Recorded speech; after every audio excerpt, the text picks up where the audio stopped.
استاد محترم کی میتھڈالوجی میں نے آپ کو بتائی. اب دیکھیں, اب ہم اس آیت پہ آ جاتے ہیں. ٹھیک ہے, بسم اللہ الرحمن الرحیم. سب سے پہلے میں آیت آپ کے سامنے پڑھتا ہوں, پھر اس کا ترجمہ بتاتا ہوں.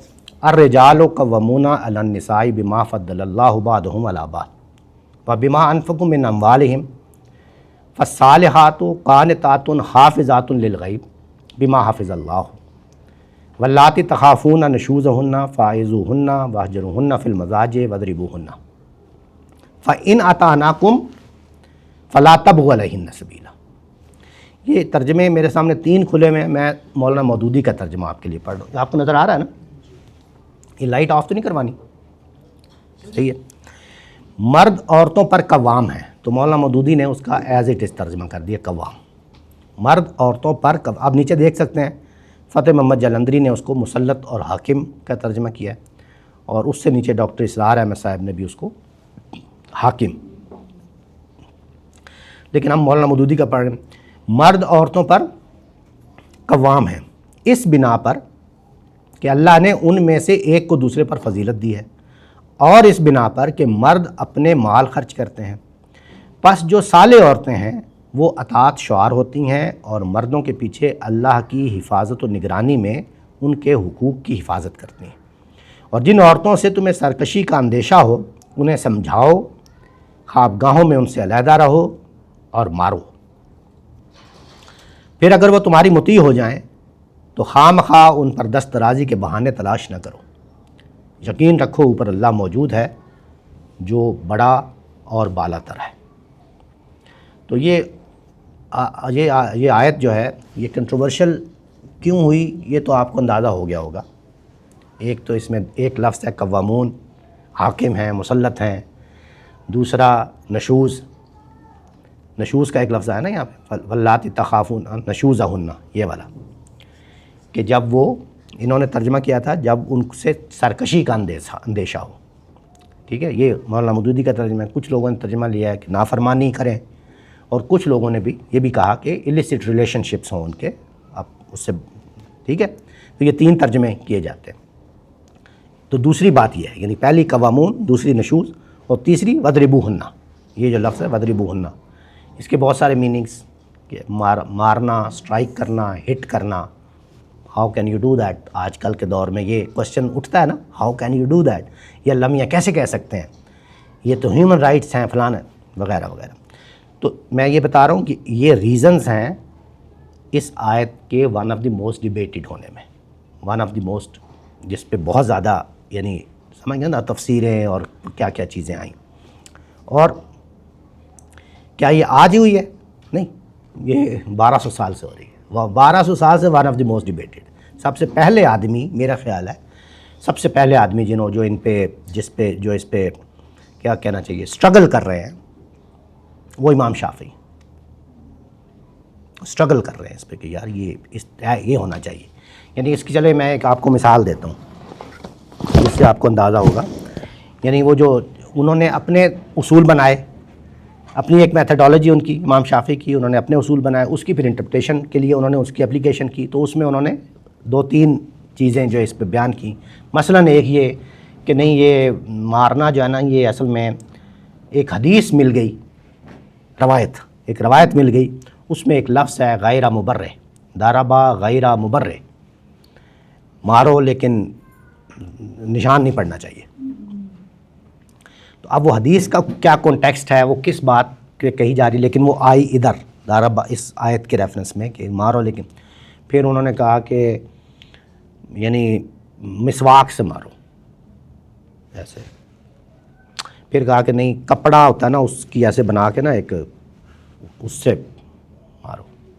انہوں نے کہا اس سے بھی نشان پڑ جاتا ہے. پھر انہوں نے کہا کہ ایسے بس ایسے دھکا سا دے دو. میں یہ نہیں کہہ رہا ہوں یہ صحیح ہے یا غلط ہے, میں آپ کو کہہ رہا ہوں کہ ایک بڑا آدمی اسٹرگل کر رہا ہے. یو گیٹنگ مائی پوائنٹ, کہ وہ تب سے چل رہا ہے کام. پھر دوسرا قوامون والا, یہ حاکم کیا ہے, یہ تو ایکویلٹی ہے, یہ تو یہ ہے وہ ہے, یہ حاکم کیا ہے, مسلط کیا ہے. اور تیسرا یہ کہ نشوز کیا ہے. ٹھیک ہے, تو میں آپ کو یہاں پہ یہ بتا دوں کہ میں ان مسائل کا حل تو نہیں نکال رہا ابھی, کیونکہ میں نہ ترجمہ کر رہا ہوں, نہ ہی میری ریسٹرکشن ہے یہ. میرے تیسرے سوال تک اگر ہم آج پہنچ گئے تو اس میں آ کے کافی چیزیں واضح امید ہے کہ ہوں گی کہ یہ پھر کیا ہے، لیکن میں آپ کو زیادہ تر تو میں کمپیریٹیو بتا رہا ہوں کہ کون کیا کہتا ہے، کون کیا نہیں کہتا ہے، اور اس کی بنیاد پہ۔ تو اس میں بھی چونکہ ہمارے پاس ٹائم کم ہے تو میں براہ راست استاد محترم پہ آ رہا ہوں، غامدی صاحب اس کے بارے میں کیا کہتے ہیں۔ تو غامدی صاحب کی یہ میرے سامنے کھلی ہوئی ہے تفسیر،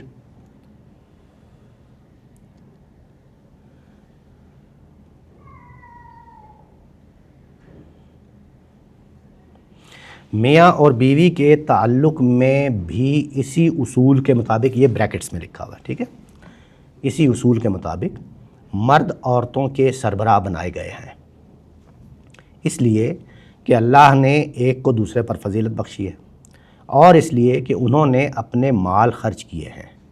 پھر جو نیک عورتیں ہیں وہ اپنے شوہروں کی فرما بردار ہوتی ہیں، رازوں کی حفاظت کرتی ہیں، اور اس بنا پر کہ اللہ نے بھی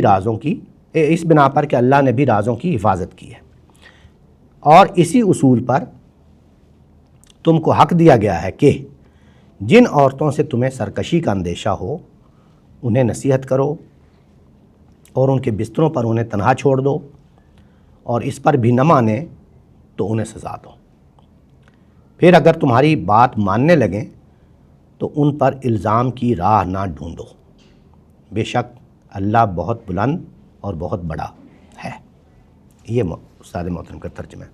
جیسا کہ میں نے پہلے آپ کو بتایا کہ میرا ترجمہ پہ میرا کام نہیں ہے، یعنی میں اس لیے میں نے سارے ترجمے آپ کے کھول کے سامنے رکھ دیے کہ بھئی پرانے لوگ یہ کہتے ہیں، جدید لوگ یہ کہتے ہیں، فیمنسٹ کیا کہتے ہیں وہ میں بعد میں بتاؤں گا اگر موقع ہوا، تو میں اس پہ تو اختلاف نہیں کر رہا ہوں، کوئی بھی ترجمہ آپ کر لیں فی الحال۔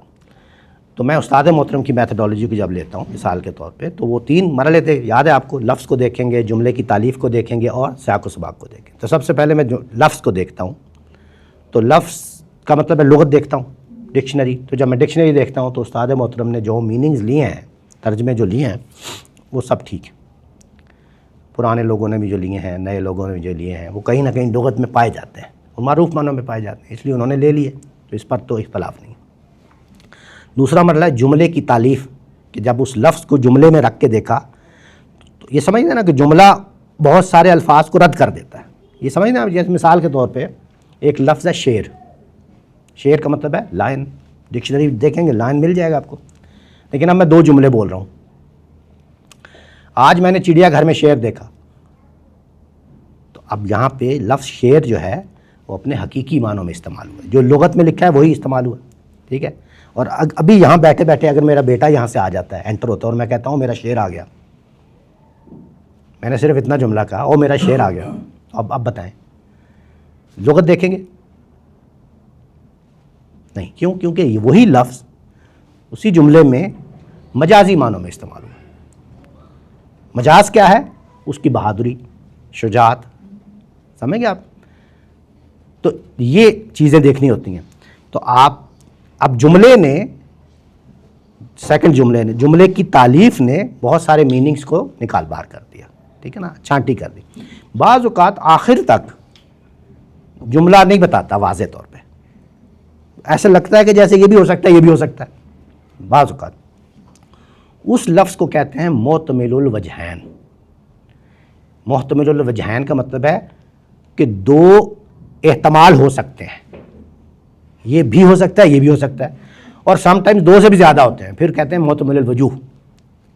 محتمل الوجوہ کا مطلب ہے کہ اب یہ مجھے احتمال ہے کہ یہاں پہ یہ میننگ بھی ہو سکتا ہے، یہ میننگ بھی ہو سکتا ہے، اور یہ میننگ بھی ہو سکتا ہے، اس کو کہتے ہیں محتمل الوجوہ۔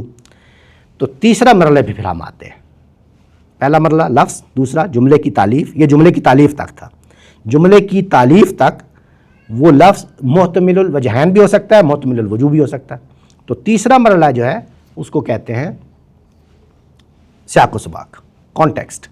تو کانٹیکسٹ جو ہے وہ آپ دیکھیں گے اس کا کلام کا، کہ اس سے پیچھے کیا بات ہو رہی ہے، اس کے آگے کی آیات کیا ہیں، کانٹیکسٹ دیکھیں گے نا۔ اور یہ کہ کون مخاطب ہے، کس سے مخاطب ہے، کس سے بات کی جا رہی ہے، اس سے بڑا فرق پڑتا ہے۔ ایک جملہ میں ابھی بول لوں فرقان بھائی سے، وہی سینٹینس، وہی الفاظ میں بولوں عامر بھائی سے، لیکن اس کا مطلب کچھ اور ہوگا، اس کا مطلب کچھ اور ہوگا، کیونکہ اس کا کانٹیکسٹ کچھ اور ہے، اس کا کانٹیکسٹ کچھ اور ہے، ٹھیک ہے نا۔ ان سے مخاطب ہوں میں جب، تو وہ ایک ڈیفرنٹ